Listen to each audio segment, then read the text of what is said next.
It's John Kerry's second visit to China as U.S. Secretary of State. He's on a four-nation tour that's already taken him to Seoul. He will later head to Jakarta and Abu Dhabi. Experts say there is a lot on his agenda. He has to talk to the Chinese leadership and to talk about the China-Japan relationship.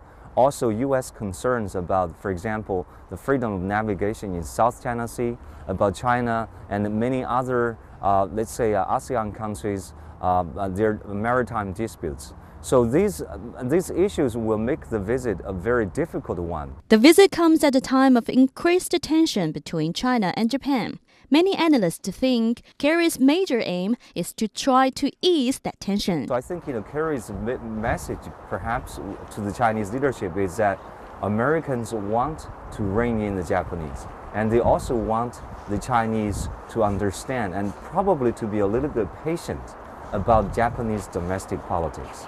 I think the Japanese and the Americans understand that if they have a conflict with China, Americans will inevitably be dragged into the war. And that's the last thing that Americans want to see. Some analysts are also looking at the positive aspects of Kerry's visit. Last June, President Xi Jinping and U.S. President Barack Obama vowed to build a new type of big power relationship to maximize cooperation and effectively manage differences.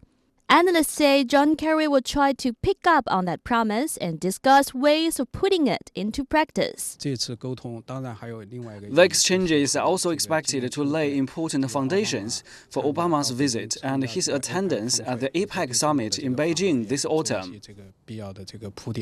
China's top leaders will be meeting with John Kerry on Friday. Earlier this week, the U.S. State Department said that John Kerry will relay the message that the United States is committed to pursuing a positive, cooperative, comprehensive relationship and welcomes the rise of a peaceful and prosperous China that plays a positive role in world affairs.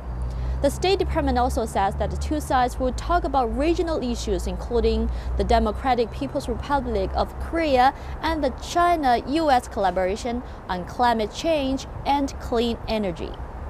吴国秀 CCTV 北京